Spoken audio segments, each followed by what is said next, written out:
네, 룻기는 사실은 바로 그 전체적인 사사기 가운데 일어났던 그 시대에 일어났던 이야기이죠. 그 엘리멜렉이라는 유다에 사는 베들레헴 사람이 베들레헴에 사는 유다 사람이 그 아내 나오미와 두 아들을 데리고 그 큰 기근을 피해서 흉년을 피해서 모압으로 피신하는 것으로 시작되죠.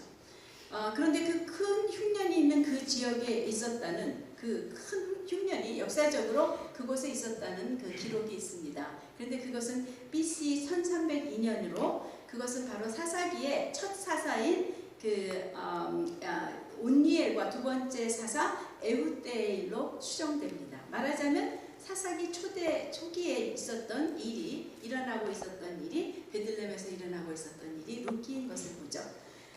그렇기 때문에 지난번 말씀드린 우리 그 사사기의 이야기와 연결이 되는 이야기입니다. 통하는 얘기입니다. 이스라엘 백성들은 광야에서 하나님께 그렇게 많은 은혜를 받고 하나님의 기적을 경험하고 하나님이 그렇게 누누이 말씀하셨지만 그 말씀을 불순종하고 가나안 땅에서 들어와서는 그 말씀을 불순종하고 바알신 그 땅의 신들을 섬기면서 또 하나님의 그 이방 족속 하나님 그랬을 때 하나님이 진노하심으로 이방 족속들에게 그들을 파셨다고 했습니다. 그러자 그들은 어려운 가운데 부르짖죠. 그럼 하나님께서는 사사를 세워서 구원하시고 또 사사를 통해서 평안의 시간을 얼마 정도 주십니다. 그러나 또다시 백성들은 이방신에게 돌이키며 이 사이클이 거의 400년 동안 12명의 사사가 일어나는 그러한 일 가운데 있게 된 것이 사사기의 이야기였습니다. 그리고 우리는 그 17장부터 그 사사기 때 일반 백성들의 삶 가운데서 일어나는 기막힌 일들을 보았죠.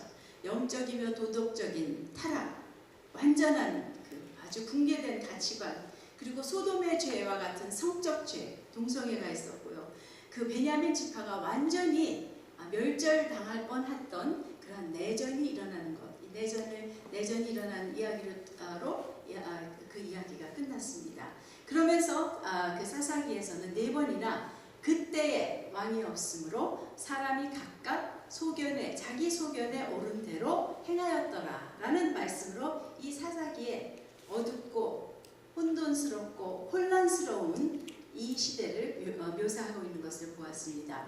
왕이 없는 상태, 왕이 없으므로 라는 것은 바로 하나님이 왕이신데 그 왕을 왕으로 인정하지 않은 백성들 때문에 일어나는 것이라고도 볼 수 있고, 또 한편으로는 하나님은 의로운 왕, 모든 만물을 다스리시는 의로우신 심판자이시며 영원한 왕이신데 그 왕께서 의로움으로 심판하신다면 이 이스라엘 백성은 멸절할 수밖에 없는, 없애버리실 수밖에 없는, 그 경고하신 대로 그들을 망하게 하실 수밖에 없는 그러한 상황이기 때문에 하나님은 그들을 심판하지 않으시려고 고개를 돌리시고 그들을 그대로 그들의 죄 가운데 내어 버려 두시는 상태.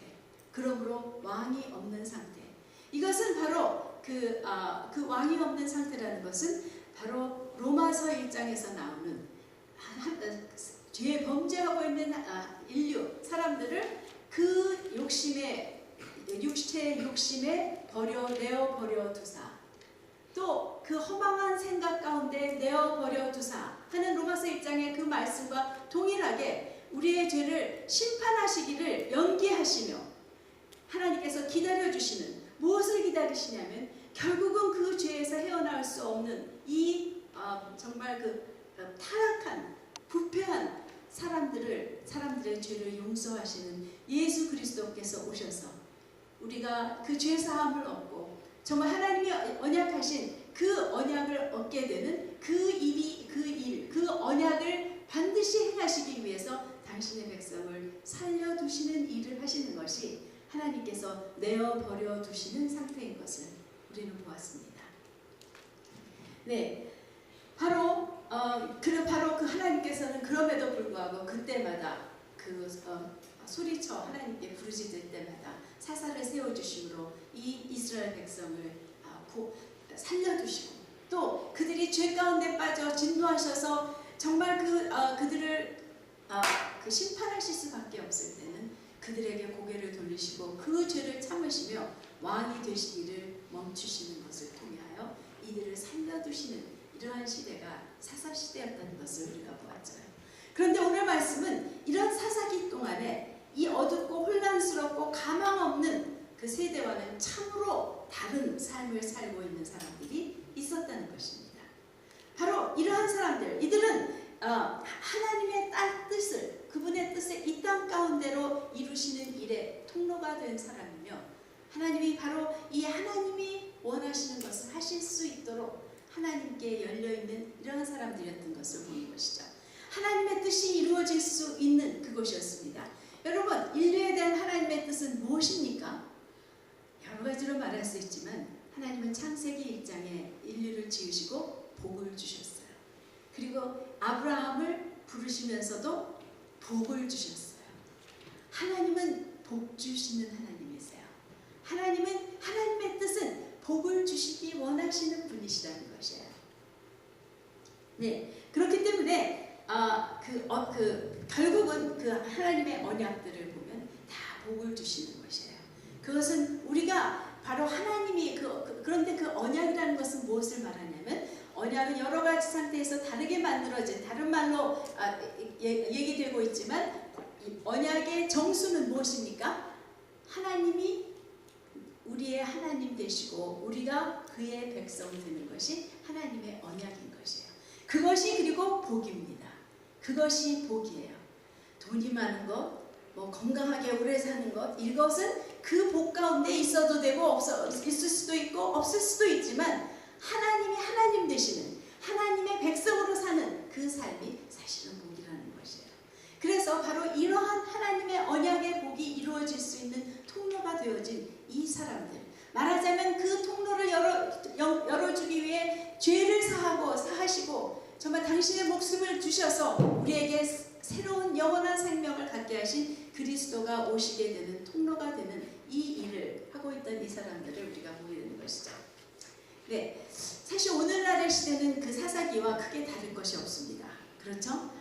우리가 말하여도 왕이 없으므로 각기 자기의 소견에 옳은 대로 행하는 시대라고 말할 수 있겠습니다.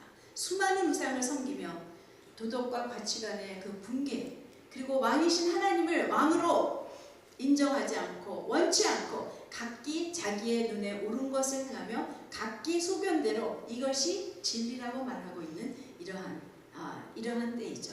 사실 하나님은 이 시대야말로 참으시며 내어버려 두고 계신 시대가 아닌가 생각할 수 있습니다.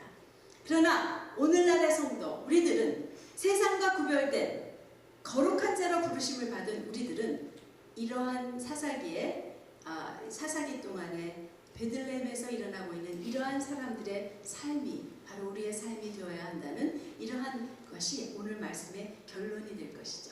우리가 이 결론을 먼저 보며 구체적인 것들을 보겠습니다.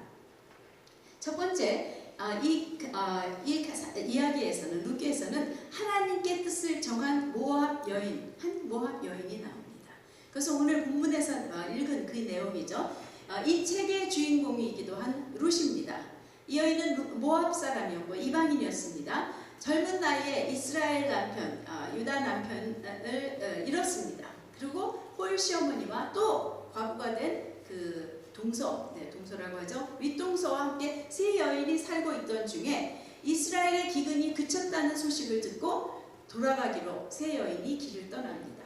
그런데 길을 가던 중에 시어머니께서 이 가깝지, 이제 벼랑간 각각너 있는 집으로 돌아가라. 그래서 남편을 만나서 살아라. 그렇게 말하자 그 두 며느리가 다 울면서 어머니를 따라가겠다고 애원을 합니다.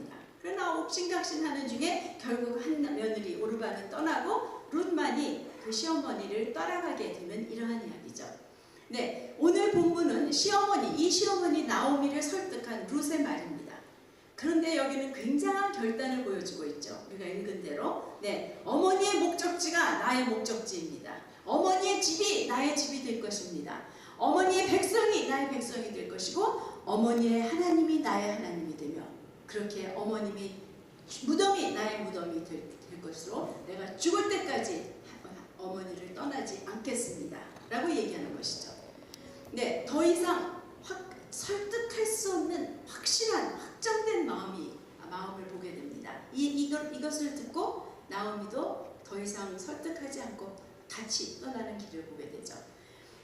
그런데 룻이 확정한 뜻, 이건 궁극적으로 무엇이냐면 시어머니에 대한 뜻이 아니라 시어머니의 하나님에 대한 뜻이라는 것이죠. 바로 룻이 결코 돌아갈 집이 없거나 또 그렇게 돌아갈 집도 없기 때문에 그 가난한 그 시어머니라도 따라가지 않으면 살 길이 없기 때문에 따라가는 건 아닙니다. 또는 그 당시 역사를 보면 그 에훗 때 모압을 쳐서 아주 크게 승리를 이루고 모압이 그 이스라엘에게 이렇게 항복하고 살았다는 때였습니다. 그래서 마치 그 이스라엘이 좀 나아 보여서 가고자 했던 룻도 아니라는 것을 우리는 보게 됩니다. 그 룻의 후손, 룻이 아니라 롯의 후손이 모압이죠. 롯의 후손, 친척에 말하자면 먼 친척이죠, 이스라엘과는. 그런데 이스라엘과는 오랜 원수로 살았던 모압이었습니다. 광야에서 이스라엘 백성을 두려워해서 발락 왕이 발람이라는 예언자를 통해서 이스라엘을 저주하려고 했던 것이 바로 이 모압 족속이었어요. 근데 그것이 실패하자 나중에는 그 시뜸에 머물러 있는 이스라엘 백성들을 그 모압 여인들을 통해서 범죄하게 하는 이러한 일을 했습니다. 그래서 하나님은 그 모압 사람들은 결코 나의 성전에 들어올 수 없다라고 금하셨어요. 그렇기 때문에 모압은 그리고 그 후에도 이스라엘 왕국 가운데 모압은 계속 이스라엘과 적대 관계 가운데 있는 사람이었습니다. 모압 사람과 결혼하지 말라는 말씀은 없었지만 모압 사람은 성전에 들어오지 못한다 할 만큼 모압 사람들은 함께 하나님의 백성이 될 수 없다라고 생각할 수 있는 이런 사람이었습니다. 그런데 이러한 모압 여인이 그 이스라엘 땅에 유다 땅에 들어와서 살기로 작정한다는 것은 자기는 평생 천대를 받거나 눈총을 받으면서 제대로 그들과 함께 있지도 못한 채로 살아야 할 것을 각오하고 있다는 것을 얘기하는 것이죠. 그 눈길을 받으며 가난한 삶을 또 시어머니의 가난한 삶을 살아가야 한다는 것을 각오했습니다. 왜일까요? 자기가 알게 된 자기가 아마도 시어머니를 통해서 알게 된 그 하나님을 섬기기로 이 하나님만이 참신이다라는 것을 알았기 때문에 그 하나님을 섬기며 살 길은 유일한 길은 이 시어머니를 따라가는 것밖에 없었기 때문에 이 룻은 이러한 아주 심각한 이러한 확정된 마음을 갖게 된 것이라고 우리가 볼 수 있는 것이죠. 네, 그래서 하나님을 섬기며 사는 삶을 위해서는 그 어떤 것도 견딜 각오를 가지고 나오미를 따라 나서는 이 룻인 것입니다. 그리고 이제 이후의 이야기는 이렇게 하나님께 작정된 마음으로 낯선 땅에 들어가는 이 여인에게 하나님께서 그 확정된 그 뜻대로 살 수 있는 길을 열어주시는 것을 보여주시는 그러한 내용들이죠. 하나님은 우리가 여기서 이 룻의 삶을 통해서 볼 때 하나님은 마음이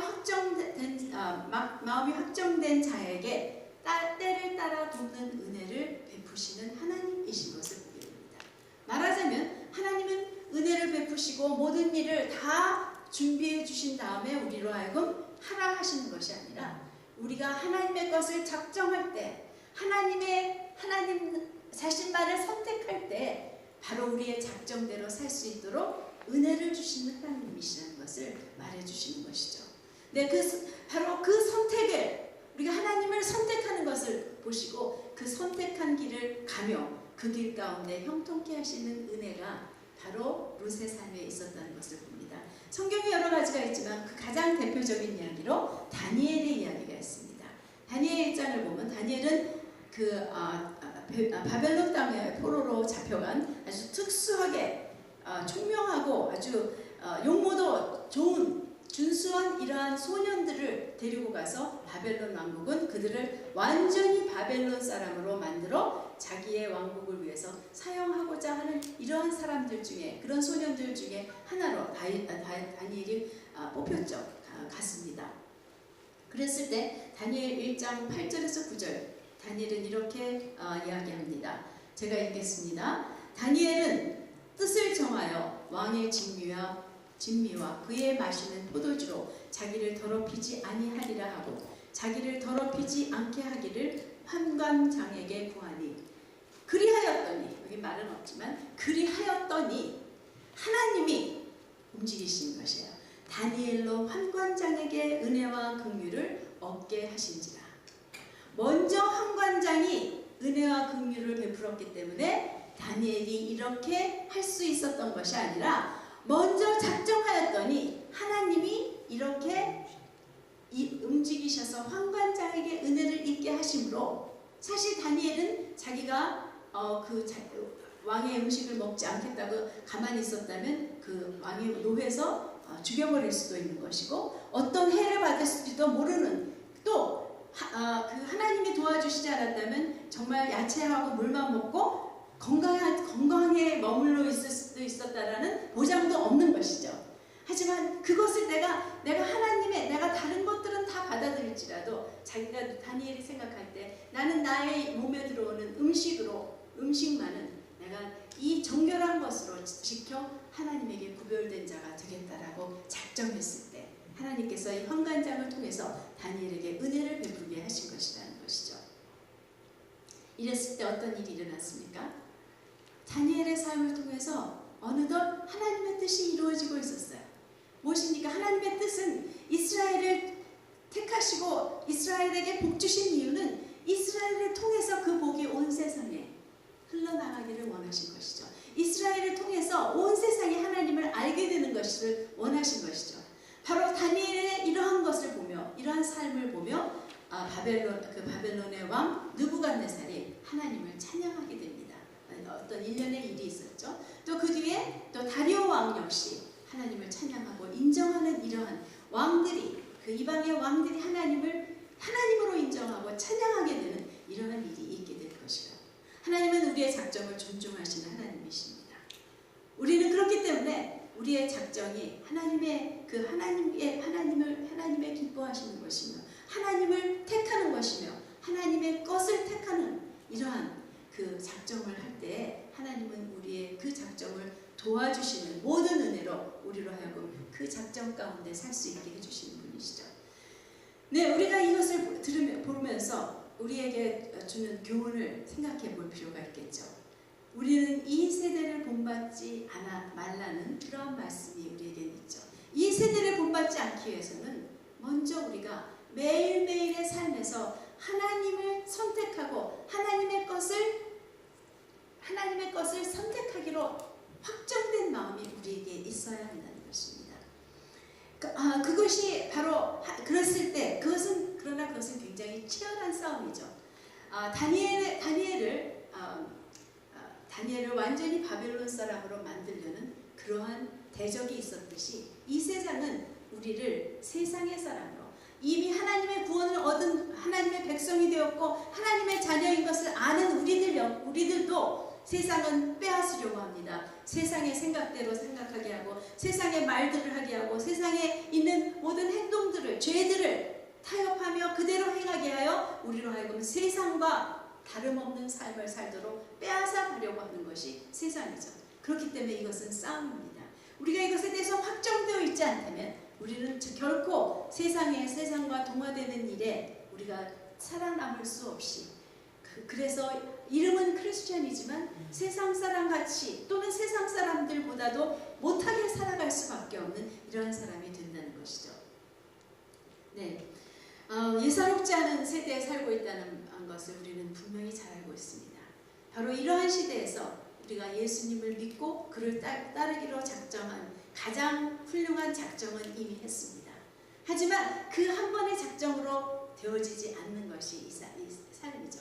우리는 매일매일 또 순간순간 모든 선택 가운데 하나님을 선택하기로 확정되어 있는 사람이 되어야 하는 것입니다. 하나님의 것을 선택하기로 나는 이미 작정되어 있을 때 어떠한 상황에 부딪혔을 때 그것을 선택할 수 있는 것이고 또 그것을 선택할 수 있는 은혜를 주시는 분이 하나님이시라는 것이죠. 내가 힘이 좋아서 또는 내가 의지가 강하기 때문에 선택하는 것이 아닙니다. 오직 내가 그것을 확정했기 때문에 하나님께서 나로 하여금 그 선택을 할 수 있도록, 하나님을 선택할 수 있도록 도우시는 하나님이시라는 것을 우리가 기억할 때 우리의 각자의 작은 삶의 영역에서 순간순간 하나님을 확정하며 살아가는 것이 바로 이 어둡고 혼돈스러운 이 세상에 그리스도가 오시는 길을 예비하는 그 큰 일을 하는 작은 사람들이 된다는 것을 우리가 기억해야 될 필요가 있죠. 우리 역시 그리스도가 오시는 길을 예비하는 사람들이 되어야 하는 것, 그것을 우리가 순간순간 모든 결정에서 룻과 같이 하나님에게 작정되어 그것을 작정하기 위해서 겪을 수도 있는 모든 어떠한 어려움도 견딜 각오를 하고 있을 때 오히려 하나님은 그 모든 은혜를 주셔서 우리가 그것으로 그렇게 작정대로 살 수 있게 해주시는 것을 우리가 기억해야 할 것입니다. 두 번째로는 이 사사기에는 친절한 사람들이 나옵니다. 사사기에 친절하다는 말은 나오지 않습니다. 하지만 영어로서는 다 kindness, kind라는 말로 되어 있는데 한글 성경에서는 선대하다, 은혜를 베풀다, 인애를 베풀다 라는 말로 번역되어 있습니다. 히브리서, 친절이라는 말로 히브리서는 헤세드라는 말인데요. 헤세드, 이것은 자비로나 또는 선함이로 또 많이 번역되기도 합니다.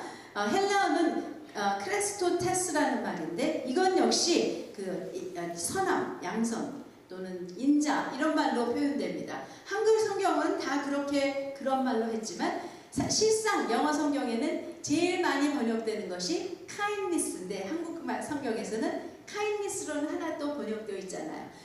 한국 성경 전체에 kindness, 친절이라는 말은 단 4번 나오는데 이것은 사람의 특별히 또 사람이 어떠하다는 사람의 친절함, 사람이 친절히 행하는 것에서만 나와 있지 결코 하나님이 친절하신 분에 대해서는 kindness, 친절하다는 말이 표현되지 않기 때문에 우리에게는 친절이 하나님의 친절하심이 굉장히 서투른 이야기로 잘 익숙되지 않은 이야기로 들리죠. 친절하신 하나님, 우리는 좀 뭔가 약한 느낌이 들어요. 하지만 우리가 그 친절하다는 것에 그 힘과 그 능력을 잘 알지 못하기 때문에 우리는 친절을 좀 아무것도 중요하지 않은 것으로 생각할 수가 있습니다. 여러분 로마서 2장 4절은 이렇게 말하고 있죠. 혹 내가 하나님의 인자하심이, 그것은 친절하심이에요. 하나님의 친절하심이 우리로 하여금 너를 인도하여 회개케 하심을 알지 못하여 그의 인자하심과 다시 그의 친절하심과 용납하심과 길이 참으심의 풍성함을 멸시하느뇨 라는 말씀이 있습니다. 하나님은 친절하신 분이에요. 그분의 친절하심 때문에 우리가 죄에서 회개하고 돌이켰다는 것이에요. 그분이 우리를 화를 내시고 우리를 교훈하시고 우리를 막 채찍질 하셨기 때문이 아니라 우리가 그분의 친절하심을 경험했기 때문에 우리가 돌이켜 회개했다는 것입니다. 또 갈라디아서 5장 22절은 성령의 열매이죠. 성령의 열매 아시죠? 사랑, 희락, 평강, 오래 참음. 그 다음에 나오는 것이 무엇입니까? 네? 자비, 양선 나옵니다. 자비가 바로 kindness예요. 자비가 바로 친절이에요. 성령과 함께 성령 안에서 살아가면 그 열매가 열리는데 여러 가지 열매 중에 하나가 kindness예요. 친절함이라는 것이에요. 또 이런 말씀도 있습니다. 골로새서 3장 12절 그러므로 너희는 하나님의 택하신 거룩하고 사랑받는 자처럼 긍휼과 자비와 kindness입니다. 긍휼과 친절함과 겸손함과 온유와 오래 참음의 옷을 입으라고 되어 있는 것이에요. 바로 하나님의 택하신 거룩한 백성, 사랑받는 자는 친절함의 옷을 입는다는 것이에요. 친절의 삶을 산다는 것이에요. 하나님을 닮아 친절한 사람으로 닮아가기를 원하시는 것이 하나님의 마음이세요. 바로 우리의 크리스천이라면 우리의 먼저는 생각과 우리의 말과 우리의 행동이 하나님의 친절하심을 닮는, 경건치 않는 것이 아니라 하나님의 친절하심으로 생각하고 말하고 행동하는 이러한 사람이 되어야 한다는 것이죠. 그런데 여기서 우리가 룻기 안에 이러한 사람들이 있었습니다. 먼저는 나오미와 그 며느리들이 그러한 사람이었어요. 1장 8절을 보면 나오미가 두 자부에게 이르되 너희는 각각 어미의 집으로 돌아가라. 너희가 죽은 자와 나를 선대한 것 같이 여호와께서 너희를 선대하시기를 원하며. 네, 먼저는 나오미가 여기서 하나님이 선대하시는 분, 친절하신 분, 여기서 선대는 다 kindness예요. kind하는 것이에요. 죽은 자와 나에게 친절한 것 같이 여호와께서 또 너희를 친절히 대해 주시기를 원하며 라고 얘기하는 것입니다. 그래서 나오미는 하나님이 먼저는 친절하시는 분이신 것을 알고 있는 것이에요. 사실 나오미는 굉장한 어려움을 많이 경험했죠. 기근을 겪었고요. 남편이 죽고 또 두 아들까지 죽는 그런 아픈 경험을 했습니다. 그럼에도 불구하고 그녀는 하나님의 친절하심을 알고 있었고 또 기억하고 잊지 않고 있었으며 그 친절하신 하나님을 바라보고 있는 사람이라는 그러한 증거입니다. 그렇기 때문에 이 두 며느리에게를 또 선대해서 친절하게 행하는 것 무엇일까요? 사실 며느리가 이미 따라 나섰습니다. 그런데 두 며느리들을 집으로 돌려보내는 것이에요. 실상 과부가 돼서 아무것도 없는 나오미에게는 어쩜 이 두 며느리야말로 의지할 수 있는 유일한 사람들이었고 또 도움이 될 수 있는 사람들이 아니었겠어요. 그런데 잠깐 길을 가다 보니 하나님은 나에게 이렇게 친절하게 하셨는데 내가 고통을 당하고 있지만 그래도 하나님은 친절한 분이신 것을 내가 경험했었는데 내가 이 며느리들에게 이 딸들에게 친절을 행하여야겠다 하며 이 며느리들을 집에 보내주는 이 친절한 것이죠. 바로 자기의 필요보다 며느리들의 필요를 더 나은 것으로 여기며 이들에게 하나님의 친절 가운데 맡겨드리는 이러한 일을 보게 되는 것입니다. 그런데 그것에 앞서서 뭐라고 얘기하고 있습니까? 각각 두 자부에게 이르되 너희가 죽은 자와 나를 선대한 것 같이. 무엇입니까? 이 며느리들도 그 두 아들, 이미 죽은 두 아들과 자기 자신에게도 굉장히 친절히 행하였다는 것을 말해주고 있는 것입니다. 이 며느리들은 물론 좀 다른 사람보다 친절한 성품으로 태어난 사람들도 있습니다. 하지만 이 모압 여인들이 친절하게 시어머니에게 대했다는 것은 그 어떤 것보다도 먼저는 바로 시어머니의 친절함을 받고 그 친절함을 배운 여인들로 이미 그 남편들은 죽었지만 그 시어머니에게 계속해서 친절하게 선대하고 있었다는 것을 보여주고 있는 것이죠. 네, 특별히 그 끝까지 시어머니를 쫓기로 했던 굳게 확정한 룻은 그 친절한 나오미를 통해서 그 친절함을 배울 뿐 아니라 그 친절함이 하나님에게서 온 것임을 알며 그 하나님에게 작정할 수 있었던 그러한 그 요소가 되었다는 것도 우리가 볼 수 있는 것입니다. 또한 여기에는 친절한 사람, 베들레헴의 보아스라는 사람이 나오게 됩니다.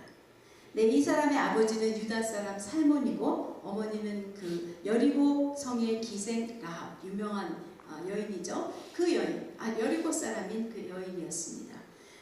그런데 이 보아스는 나오미의 남편 엘리멜렉의 친족, 그리고 베들레헴에서 아주 유력한 자라고 a man of standing 또는 a man of wealth, 큰 부자이고 또 지도자, 이 사람이 성문에 앉아서 지도자들을 부르고 있는 것을 보여주고 있습니다. 성문에 앉았다는 것은 그 지역의 지도자라는 뜻이죠. 네, 그렇기 때문에 아주 유력한 부자였습니다. 그런데 하나님은 이렇게 하나님께 확정된 마음이 있는 룻을 바로 이 보아스의 밭으로 인도하셨습니다. 그리고 보아스로 하여금 그에게 롯에게 친절을 베풀도록 하시는 것이죠. 친절한 사람이기 때문에 친절을 베풀 수 있었습니다. 네, 보아스는 그런데 오늘 룻기 2장 20절 후반절의 말씀을 보면 나오미가 룻에게 보아스에 대해서 하는 말입니다. 즉 보아스는 생존한 자와 사망한 자에게 은혜 베풀기를 그치지 아니하는도다. 네, 그 롯이 보아스의 집에 가서 하루 종일 일을 하면서 많은 그 곡식을 얻어가지고 남겨가지고 온 것을 보며 누구의 집에 갔었냐 할 때 보아스의 집이라고 얘기하자 나오미가 이렇게 얘기한 것입니다. 보아스는 사람들에게 친절 베풀기를 그치지 않는 사람. 그는 유력한 사람이며 부자였어요. 여러분, 유력하고 부자인 사람들은 대부분 어떻게 되기가 쉽습니까? 네, 좀 교만하기가 쉽죠. 그리고 다른 사람들에게 함부로 하기도 쉬운 그러한 사람들입니다. 그러나 보아스는 어쩌면 너무나도 그 친절이 이미 그 지역에 잘 알려진 사람. 네, 보아스는 친절하기를 그치지 않는 사람이야 라고 나오미가 말하는 이러한 사람이죠. 그리고 또한 여기서 볼 수 있는 것은 보아스가 그 나오미에게 그 친절을 베푼 걸 많이 보며 또 나중에 둘이서 결혼하게 되는 것을 보며 우리는 조금 오해할 수 있죠. 보아스가 룻에게 친절을 베푼 것은 그냥 친절이 아니라 뭔가 속셈이 있어서 그러한 것일 것이다. 하지만 이 나오미 아내는 이미 보아스의 성품에 대해서 보아스가 어떤 사람인 것에 대해서 깊은 신뢰가 있으며 그것이 바로 죽은 사람을 기억하며 자기의 죽은 친척들을 기억하며 어려운 형편에 있는 살아남은 친족을 위한 진정한 친절임을 말해주고 있는 부분이 이 나오미의 말인 것이죠. 네, 바로 어쩌면 이런 나오미는 이때부터 벌써 보아스가 자기의 기업 물을 자가 되어서 롯을 아내로 맞아주기를 바라는 마음, 또 생각, 또 계획 이런 것을 품었을지도 모릅니다. 그리고 그것이 바로 하나님이 베푸시는 또 한 번의 친절하시는 것을 경험하였겠죠. 네, 그 룻기 2장 8절에서 16절을 보면 처음 만난 룻에게 베푸는 보아스의 아주 친절한 배려가 자세히 기록되어 있습니다. 잔전한 자기 밭이 자기가 잘 타일러 놓기 때문에 안전한 자기 밭에서만 다른 여종들 같이 일하고 물도 마시고 또 먹을 것도 많이 먹고 남은 것도 가져가게 해주고 또 아주 일하는 사람들에게 룻을 부끄럽게 하지 말라고 하고 일부러 단을 조금씩 더 뽑아서 주라고 그럴 때 절대로 꾸짖지 말라고 이러한 그 자세한 것들로 친절을 베푸는 그러한 보아스였죠. 보아스는 또한 다른 사람의 친절을 알아보는 그러한 사람이었습니다. 나오미의 지혜로 이 지혜, 우리가 생각할 때 상식에 좀 어긋나는 일 같지만 이것은 지혜였어요. 나오미의 지혜로 그 룻에게 곡식 수확이 끝나서 아주 좋은 기분에 있는 보아스가 누워있을 때 그 발밑에 누우라고 얘기하죠. 그런데 저는 그것을 보면서 처음에는 참 그래도 아무래도 그건 너무하다 그렇게 생각했습니다. 어떻게 그렇게 하라고 할까? 그런데 제가 자세히 읽어봤을 때 보아스의 밭에서 이삭을 주기 시작했던 것은 보리를 심을 때였고 또 바로 이제 나오미가 룻에게 그 일을 하라고 했던 때는 밀추수, 밀이 보리보다 추수가 늦습니다. 밀추수가 끝날 때였다고 해요. 그렇다면 바로 그것은 수확이 시작될 때부터 끝날 때 심는 것이 아니죠. 보리 수확이 시작될 때부터 밀추수가 끝날 때까지는 약 3개월, 적어도 3개월 정도의 시간이 지났다는 이야기예요. 그렇다면 나오미는 매일매일 룻은 매일매일 보아스를 보며 또 서로 보며 그 마음 하나 좋은 마음이 생기게 된 그때였다는 것을 생기게 될 수 있는 그 시간이 충분히 있었다는 것을 보는 것이죠. 그래서 이렇게 자기 발밑에 누운 롯을 보아스는 절대로 부끄럽게 하지 않았습니다. 그리고 아주 오히려 칭찬을 해주는 말을 보고 있는 것이죠. 룻기 3장 10절에 내가 빈부를 물론하고 연소한 자를 쫓지 아니하였으니 너의 베푼 은혜가 처음보다 나중이 더하도다. 다시 한번 이 인애는 kindness예요. 자기의 상식에 벗어나는 행동이 오히려 자기에게 베푼 친절이라고 말하고 있는 것이에요. 다른 젊은 남자가 아닌 자기를 택한 것이 내가 나에게 보인 친절이다 라고 얘기하고 있는 것이죠. 친절한 사람은 다른 사람의 친절을 왜곡하거나 또는 오해하거나 거절하는 것이 아니라 그 친절을 친절로 인정하며 잘 받아들일 수 있는 이러한 사람이라는 것을, 보아스는 친절을 알기 때문에 이렇게 올바로 반응할 수 있었던 것을 보게 되는 것이죠. 나오미, 룻, 보아스 다 친절한 사람이었습니다. 하나님의 친절함을 닮은 친절한 사람들이었습니다. 정말 어둡고 혼란된 시대, 사사기 때 이런 친절한 사람들이 있었다는 것, 저는 이 사사기를 읽으면서 굉장히 신선함을 느꼈어요. 어떻게 온 세상이 그런데 이 사람들은 이렇게 신선하게 친절할 수 있었을까? 아마 하나님도 그 불순종, 우상숭배, 타락한 삶 가운데 있는 백성들에 대하여 근심하시며 계셨을 하나님도 이들을 보시며 마음이 시원해지셨을 것이라고 생각해요. 이 사람들은 그 시대의 다른 사람들과는 wonderfully different, 거룩한 사람들이었어요. 여러분, 거룩이 무엇입니까? 세상과 구별된 것이죠. 구별된 것, 그냥 다른 것이 아니라 wonderfully different한 사람들을 거룩한 것이라고 우리가 말하는 것이죠. 그렇기 때문에 이 사람들은 하나님을 알고 하나님에게 마음이 작정되었고 친절한 이러한 사람들이었던 것을, 거룩한 사람들이었던 것을 보게 됩니다. 이들은 결코 시끄럽게 다른 이스라엘 백성들에게 당신들은 뭐냐고 이러고서는 안 된다고 떠들거나 다투지 않았습니다. 목소리를 높이지 않았습니다. 오직 하나님이 원하시는 뜻을 자기의 삶에서 자기의 반경 가운데 그대로 살아가고 있던 사람들이었죠.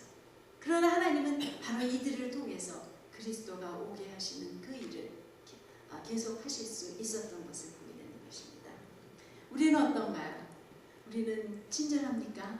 우리는 친절한 생각과 친절한 말과 친절한 행동을 하고 있습니까? 우리는 친절한 척은 잘할 수 있지만 내 마음이 정말 친절한가? 정말 친절하게 생각하고 있는가?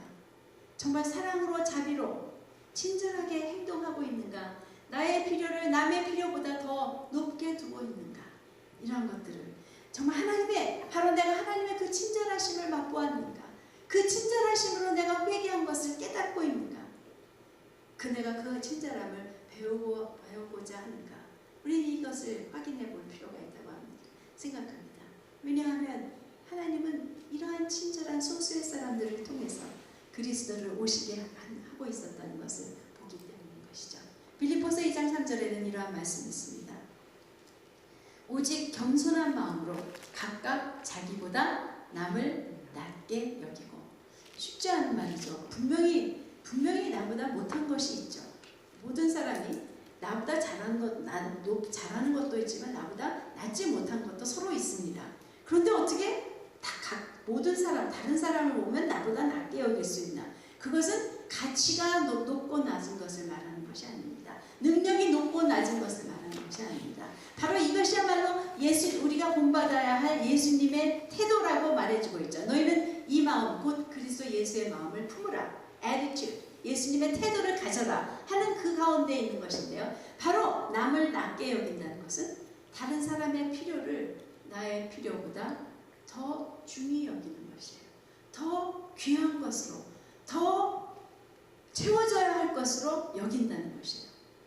예수님께서 우리의 구원받아야 할 필요를 더 높이 두셨기 때문에 그분이 오셔서 우리를 위해서 죽으신 것이야말로 우리를 당신보다 더 낮게 여기신 그분의 본의 아니겠습니까? 사실 그것은 겸손한 자만이 할 수 있는 것이고, 겸손함으로 남의 필요를 나보다 높이 두는 그 친절함, 그것은 우리가 예수님으로부터 배워야 할 것이며, 예수님의 그 친절하심을 깨닫고 경험할수록 우리가 우리 가운데 있게 되는, 반드시 있어야 하는 이러한 것임을 보게 되는 것입니다. 네, 친절은 그런데 전염성이 있대죠. 어떤 예전에 TV 프로그램에서 봤는데 어떤 실험을 했어요. 어떤 사람에게 친절을 베풀었어요. 근데 그 사람이 적어도 7사람에게는 계속 친절을 베푸는 이런 것을 따라다니면서 기록한 것이었어요. 내가 친절을 받으면 친절을 행하게 된다는 것이에요. 바로 어쩌면 나오미의 친절함을 받은, 물론 나오미는 하나님의 친절함을 받았기 때문이었죠. 나오미에게 친절함을 경험한 자부들이 그런 친절한 사람이 되었고, 또 보아스의 친절함을 받은 많은 그 지역의 사람들, 자기들 그 밭에서 일하고 있는 사람들, 그 지역의 사람들이 친절한 사람들이 되었다는 것을 우리가 보게 됩니다. 내가 친절할 때 내가 사는 공동체가 친절해질 수 있다는 것이죠. 네, 그래서 정말 그리고 그렇기 때문에 이것은 나의 친절함은 하나님의 백성, 친절하신 하나님의 백성들인 우리가 끼칠 수 있는 경건한 영향력이라는 것을 우리가 생각할 때 친절함을 소홀히 생각해서는 안 되는 것이죠. 마지막으로는 축복하는 사람들이에요. 하나님의 복을 빌어주는 사람들이었습니다. 네, 축복한다라는 말을 직접 하기도 했지만 May the Lord 하면서 그렇게 하기를 원하노라 하면서 여러 번 서로를 축복하는 이런 것들을 봅니다. 간단히 보면 나오미가 자부들에게 여호와께서 너희를 선대하시기 원하며 여호와께서 평안을 얻게 하시기를 원하노라. May the Lord 이렇게 했습니다. 또 2장 4절에 보면은 마침 보아스가 베들레헴으로부터 와서 베는 자들에게 이르되 수확하는 자들에게 이르되 여호와께서 너희와 함께 하시기를 원하노라. 그들이 추수꾼들이 대답하되 여호와께서 당신에게 복 주시기를 원하나이다. 화답하는 아름다운 광경이죠. 2장 14절 보아스가 룻에게 이렇게 얘기합니다. 여호와께서 네 행한 일을 보응하기 원하며 이스라엘의 하나님께서 그 나에게 보호를 받으러 온 네게 온전한 상 주시기를 원하노라. May the Lord. 또 룻기 2장 19절과 20절에서 여전히 나오미가 보아스를 축복합니다. 너를 돌아본 자에게 복이 있기를 원하노라. 여호와의 복이 그에게 있기 원하노라. 또 3장 10절에 보면 보아스가 룻에게 내 딸아 여호와께서 내게 복 주시기를 원한다.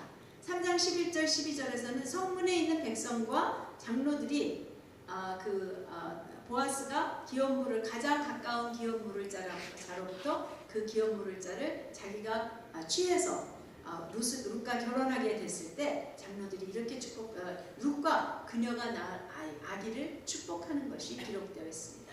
또한 3장 14절과 15절을 보면 그 성에 있는 여인들이 나오미를 축복하고 낳은 아기를 축복하면서 또 아기의 이름을 오벳이라고 그 여인들이 지어줬대요. 오벳은 섬기는 자, 예배하는 자라는 그러한 뜻이죠. 네, 하나님은 우리가 이미 보았지만 하나님은 복을 주시는 분이십니다. 그렇죠? 우리가 그의 백성, 그의 자녀가 됐을 때는 우리는 복을 주는 것이 아니라 복을 빌어주는 사람들이 되어야 하는 것이에요. 축복하는 사람들이 마땅히 되어야 하고 그것이 하나님의 뜻이에요. 하나님이 레위인을 제사장으로 세우신 다음에 가장 먼저 레위인의 책임으로 주신 것이 무엇이었습니까? 축복하는 것이었죠. 민수기 6장에 너희가 하나님이 너희에게 복 주시기를 원하며 하나님 너희를 지키시기 원하신다. 그 얼굴로 내게 비추사 은혜 베푸시기를 원하며 이러한 그 기도문을 주신 것이 축복의 말을 주신 것이죠. 우리는 왕같은 제사장으로서 우리는 여전히 그렇게 구약의 제사장들 같이 우리가 축복하는 것이 우리의 가장 큰 그 의무이며 특권이라는 것을 기억하며 살아야 할 사람들이죠. 사실 축복하는 사람들은 하나님을 아는 사람들이에요. 하나님을 알지 못하며 하나님의 복을 빌어줄 수 없죠. 먼저는 하나님이 복을 주시는 분, 복의 근원이신 것을 알아야 하는 것이고 또 사람들이 복 받는 것이 사람들에게 복 주시는 것이 하나님의 뜻임을 알 때 우리는 축복같이 우리가 할 수 있는 큰 그러한 귀한 것이라는 것을 깨닫게 되는 것이죠. 축복같이 또 강력한 것이 없다는 것이에요. 왜요? 하나님은 복 주시기를 원하기 때문에 우리가 복을 빌면 반드시 복을 주시려고 하시는 분이시기 때문인 것이죠. 네, 그리고 내가 경험한 복을 다른 사람에게 나누어주는 것이기도 합니다. 사실 축복하는 사람들은 친절한 사람들이에요. 친절함, 다른 사람들의 필요를 생각하고 그것에 대해서 친절하게 사랑으로 대하는 사람이라면 내가 받은 그 복으로 이 사람에게 나눠주고 싶어하는 그러한 마음이 있는 것이죠. 그리고 하나님은 우리가 무엇인가 줄 때 반드시 채우시는 분이셔요. 그렇다면 우리는 하나님의 복이 축복하는 사람에게는 복이, 하나님의 복이 더 많이 있을 수밖에 없어요. 그래서 또 그 복으로 축복할 수 있도록 해주시는 이러한 것이죠. 네, 정말 우리가 다시 보는 것은 이 작은 고을, 그런데 또 축복하는 사람들은요, 뭘 빌어줘야 될지를 아는 사람이 돼야 돼요. 뭐가 복인지를 알아야 빌어주는 것이에요. 그저 그 장수무강하옵소서, 뭐 부자 되시옵소서, 이것은 세상이 비는 복이에요. 또 뭐, 네, 뭐 어떻게 여러 가지 있죠. 네, 또 뭐 끝까지 올라가고 높은 사람이 되고 이런 것을 복으로 빌어주는 것은 사실 그것은 하나님의 복이 아닌 것이죠. 하나님의 복은 무엇입니까? 여기서 아까 제가 읽은 그 안에서 이미 많은 것들이 나오고 있습니다. 바로 복이라는 것은 하나님의 선하심 자체가 복이에요. 그분의 goodness, 네. 그리고 그 하나님이 주시는 평안, peace가 복이에요. 또 하나님의 함께 하심이 peace예요. 또 옳은 행실로 받는 상, 하나님이 상 주시는 분이시기에 하나님에게서 받는 상이 바로 복이라는 것을 아는 것, 그것을 알고 복을 빌어주는 사람. 그리고 실상은 그 모든 복들을 자세히 볼 때 복은 하나님 자신이에요. 하나님 자신을 우리가 서로에게 줄 수 있는 이러한 사람이 되는 것이죠. 네, 그래서 또다시 볼 것은 이 베들레헴의 모든 사람들이 이렇게 서로 복을 빌고 있어요. 나오미는 룻에게, 보아스는 그의 하인들에게, 네, 나오미가 룻과 보아스에게 축복했죠. 또 보아스는 하인들에게, 또 성문 지도자들, 백성들, 여인들이 다 함께 복을 빌어주고 있습니다. 네, 말하자면 친절과 마찬가지로 그 축복은 경건한 영향력의 전염이 되는 것입니다. 네, 정말 그렇기 때문에 이런 축복하는 작은 공동체를 통해서 하나님은 참된 복이신 그리스도가 오실 수 있는 통로를 삼으신 것을 우리가 보게 되는 것입니다. 과연 그리스도는 이때의 베들레헴의 사람들을 통해서 베들레헴에서 태어나신 것을 우리는 알고 있습니다. 네, 오벳은 룻이 보아스에게 낳아준 오벳은 이새를 낳았고, 이새는 다윗을 낳았습니다. 다윗으로부터 여러 왕이 있고, 또 그 바벨론의 포로 생활에서의 다윗의 자손들을 있고, 결국은 누구를 낳았습니까? 요셉이 예수를 낳게 되는 그 그리스도가 바로 이 베들레헴의 이 공동체의 사람들을 통해서 오신 것이 우리에게는 역사로 드러나 보여지는 것입니다. 이 사람들은 어떤 사람들이었습니까? 자기들의 세대를 본받지 않는 평범한 남녀노소의 사람들이었습니다. 시어머니와 자부였고요, 부자와 가난한 자였고요, 슬픔 가운데 있는 자와 또 추수의 기쁨 가운데 있는 자였습니다. 주인과 하인이기도 했습니다. 하지만 모두가 각자의 자리에서 하나님으로 그 목적을 이루시도록, 하나님으로 하여금 당신의 목적을 이루어 주시는데 길이 되어드리는 그러한 사람들이죠. 죄송합니다. 우리 역시 그러한 사람이 되어야 할 것을 오늘 말씀해 주십니다.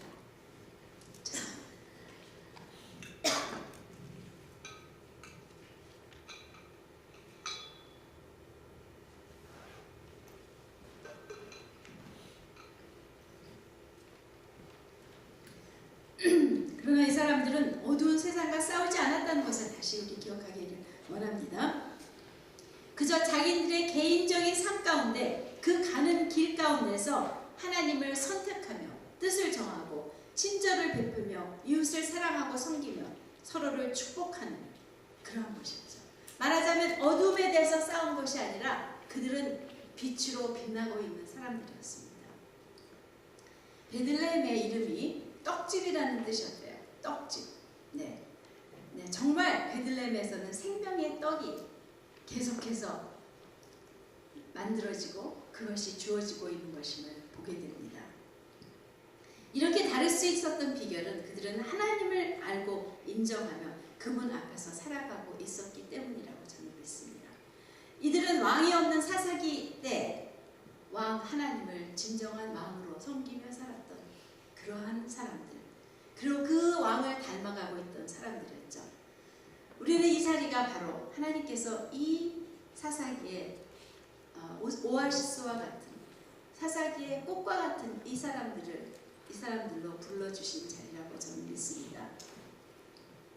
장막장의 사역을 통해서 복을 누리는 우리들은 이제 바로 이러한 사람이 되어서 하나님께 확정된 마음으로, 그래서 친절함으로 선과 자비를 베풀며 서로를 축복하는 사람으로, 이것을 우리의 삶의 경건한 습관으로 세우는 이러한 사람들이 되어야 할 것입니다.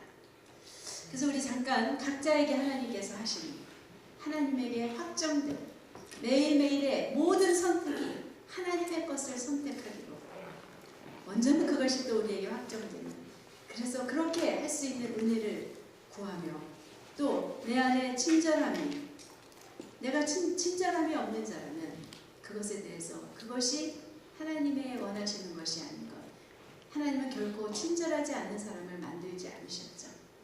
하나님이 친절하신 분이기에 우리 모두는 친절을